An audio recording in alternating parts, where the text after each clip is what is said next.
നമസ്കാരം.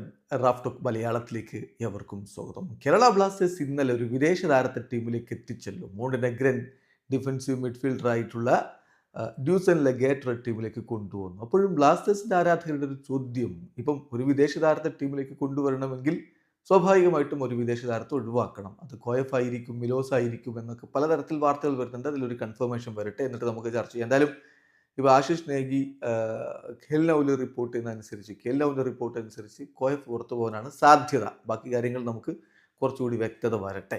അതേസമയം ഇപ്പോൾ ബ്ലാസ്റ്റേഴ്സിൽ നിന്ന് ഇന്ത്യൻ താരങ്ങൾ വിട്ടുപോയിട്ടുണ്ടല്ലോ, അപ്പോൾ ഡൊമസ്റ്റിക് സൈനിങ് എന്താ വരാത്തത്? അത് ഉണ്ടാവില്ലേ എന്നൊരു ചോദ്യമുണ്ട്.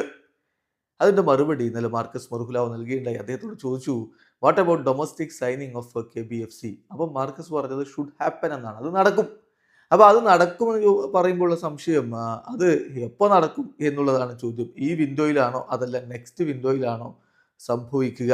ഈ ഒരു ട്രാൻസ്ഫർ വിൻഡോയുടെ സമയത്താണോ, ഇനി സമ്മർ ട്രാൻസ്ഫറിലാണോ ബ്ലാസ്റ്റേഴ്സ് കൊണ്ടുവരാൻ പോകുന്നത്? അപ്പോൾ അദ്ദേഹത്തിൻ്റെ മറുപടി, this window it self, January transfer വിൻഡോയിൽ തന്നെ കേരള ബ്ലാസ്റ്റേഴ്സിലേക്ക് ഡൊമസ്റ്റിക് സൈനിങ്ങുകൾ എത്തുന്നു എന്നുള്ളതാണ് ഇപ്പോൾ മാർക്കസ് മർക്കുലാവ് സ്ഥിരീകരിച്ചു പറയുന്നത്. അപ്പം അധികം വൈകാതെ തന്നെ നമുക്ക് ഒരു ഡൊമസ്റ്റിക് സൈനിങ് കൂടി പ്രതീക്ഷിക്കേണ്ടതുണ്ട് എന്നർത്ഥം. എന്തായാലും ഇതുമായി ബന്ധപ്പെട്ടുകൊണ്ട് ആര് പുറത്തേക്ക് പോകും എന്നുള്ളൊരു ചോദ്യമുണ്ടല്ലോ. ഇപ്പം ലഗേറ്ററെ കൊണ്ടുവന്നതിന് 24 മണിക്കൂറിനുള്ളിൽ അതിനെക്കുറിച്ചൊക്കെ വ്യക്തത വരും എന്നുകൂടി മാർക്കസ് മർഹുലാവ് പറയുന്നു. എന്തായാലും കാത്തിരിക്കാം.